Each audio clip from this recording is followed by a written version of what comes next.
Hello everyone, welcome to my channel Mantis Makeover. Parlor like permanent hair straightening step by step full process কিভাবে করলাম ফুল ভিডিওটা তোমাদের সঙ্গে share করার জন্য নিয়ে আসলাম। আর আশা করি তোমাদের খুবই ভালো লাগবে এই ভিডিওটা এবং কোনো রকম স্কিপ করা ছাড়াই প্রথম থেকে শেষ অবধি দেখবে। আশা করি কিছু শিখতে পারবে। যারা বিগিনার আছো তাদের জন্য তো এই ভিডিওটা হেল্পফুল হতে চলেছে, যে কিভাবে পুরো হেয়ার স্ট্রেটনিং করতে হয় স্টেপ বাই স্টেপ। আর যারা বাড়িতে পার্লারের মতো হেয়ার স্ট্রেটনিং করতে চাও তাদের জন্য তো আরও হেল্পফুল হতে চলেছে এই ভিডিওটা। তো তোমরা যদি শিখতে চাও কিছু আমার ভিডিও থেকে, তো পুরো ভিডিওটাই দেখতে হবে স্কিপ না করে। তো চলো স্টার্ট করি। তো দেখতেই পেলে প্রথমে আমরা ভালো করে শ্যাম্পু করে নিলাম এবং শ্যাম্পুটা 2 টাইমস করতে হবে, কারণ হেয়ারে যত অয়েল এবং ডাস্ট থাকবে, যদি কালার করা থাকে সব চলে যাবে, যেহেতু এটা ম্যাট্রিক্সের হেয়ার স্ট্রেটনিং করবে ক্লায়েন্ট।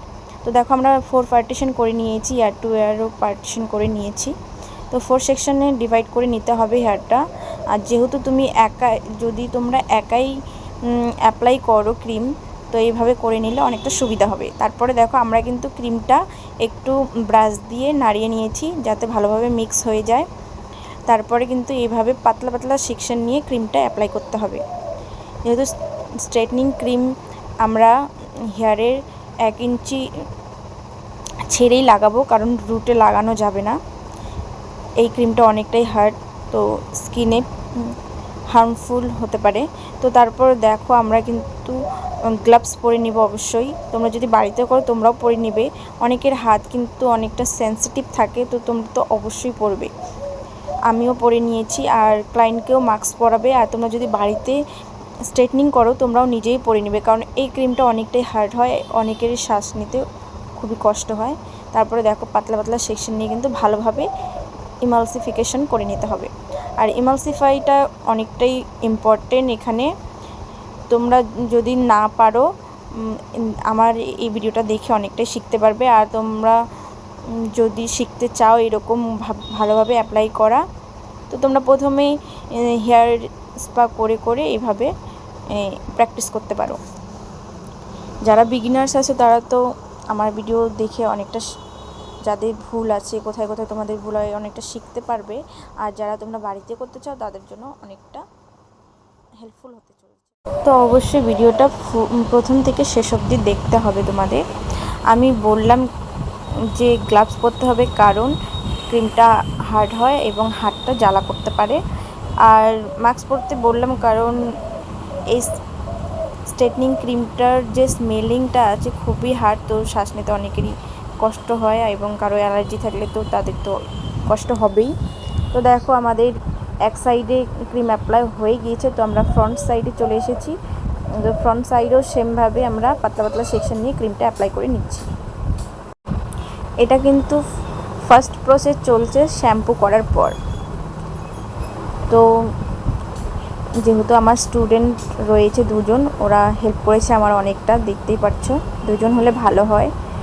আর দেখো প্রায় একদিকে হয়ে গিয়েছে।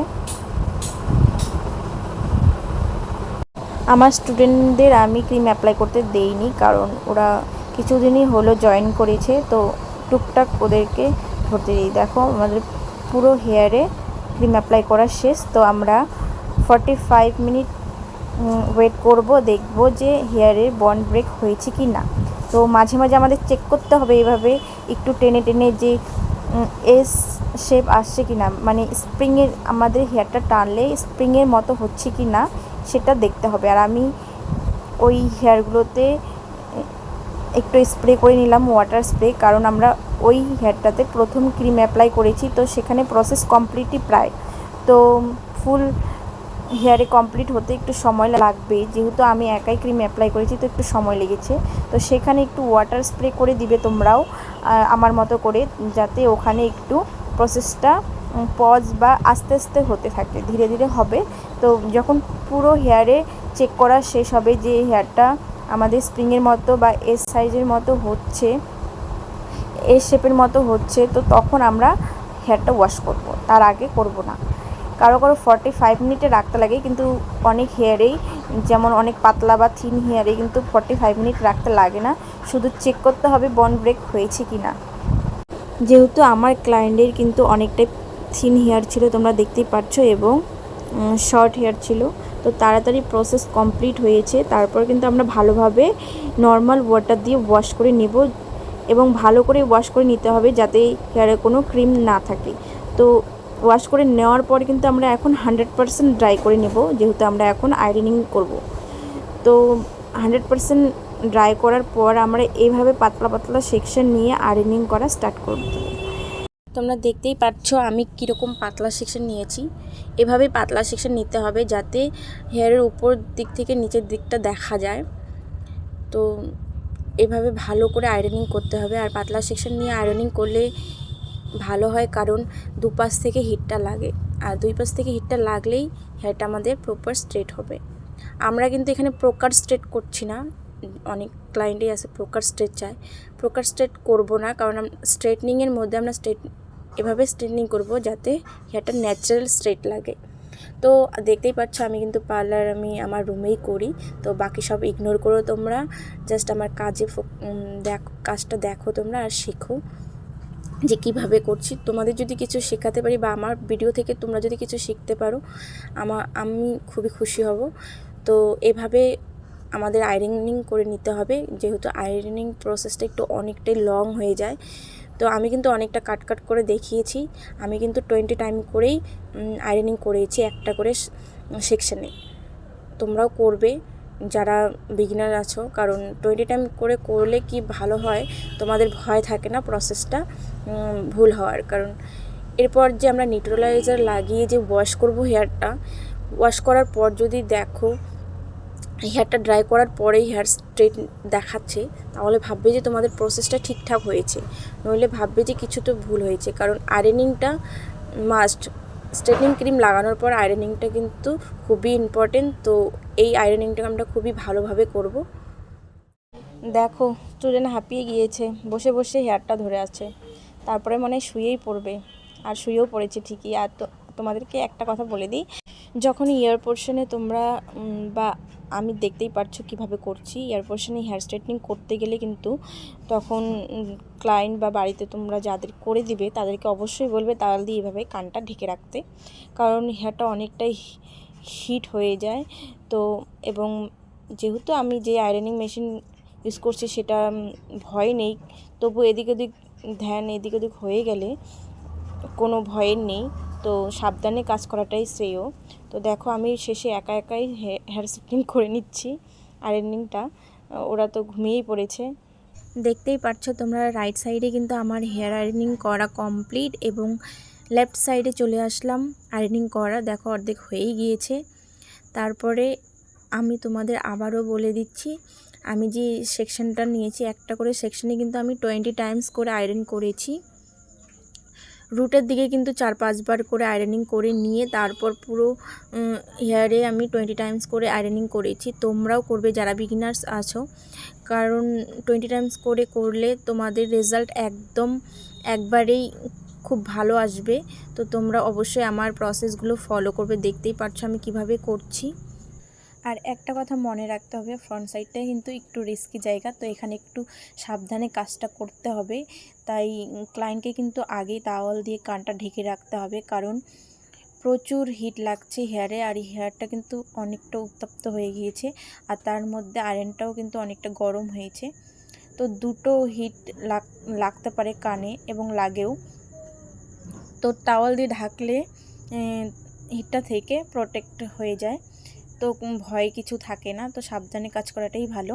এবং ফ্রন্টের যে বেবি হেয়ারগুলো রয়েছে সেগুলোও কিন্তু আমরা ভালোভাবে আয়রনিং করে নিব, যাতে কোনো আনইভেন লুক না আসে এবং ইভেন দেখায়। তো দেখতেই পাচ্ছ কমপ্লিটের দিকে প্রায় আমার হেয়ার আয়রনিং করা। আর আমি যে প্রসেসে করছি তোমরা কিন্তু সেই প্রসেসটা ফলো করবে, দেখবে তোমাদের রেজাল্ট অনেকটাই ভালো আসবে। আর দেখো আমার কিন্তু আয়রনিং করা প্রায় কমপ্লিট।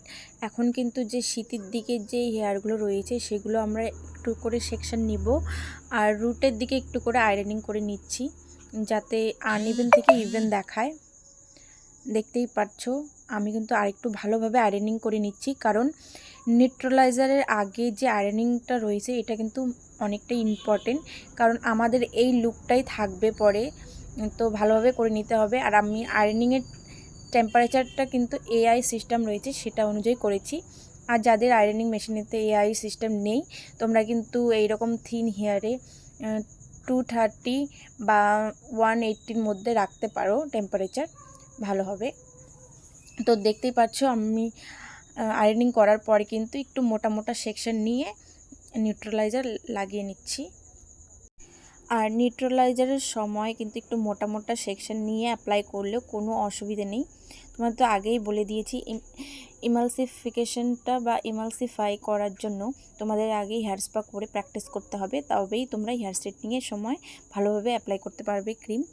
তোমাদের অনেকেরই মনে হয়তো এই প্রশ্নই জাগছে যে আমি গ্লাভস কেন পরেছি নিউট্রালাইজার অ্যাপ্লাইয়ের সময়।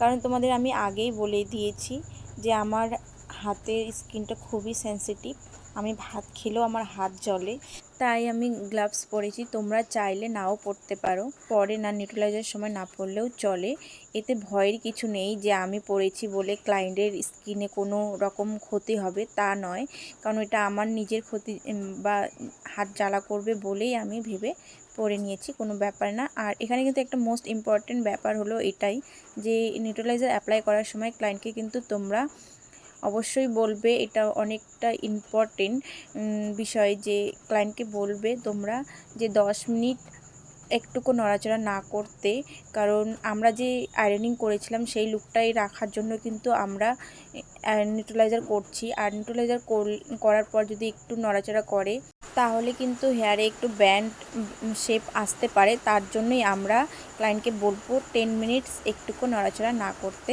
নিউট্রালাইজার অ্যাপ্লাইয়ের পর কিন্তু আমরা 10 মিনিটস রেখেছি, আমি রেখেছি, আর তোমরা চাইলে 8 মিনিটস রাখতে পারো। আর মিনিমাম 10 মিনিটস রাখতে হয়, এর বেশি রাখা যাবে না, যেহেতু প্রসেসটা তাড়াতাড়ি হয়ে যায় নিউট্রালাইজারের। তো দেখো আমরা ওয়াশ করার পরেই কিন্তু আমাদের স্ট্রেটনিং লুকটা এসে গিয়েছিল।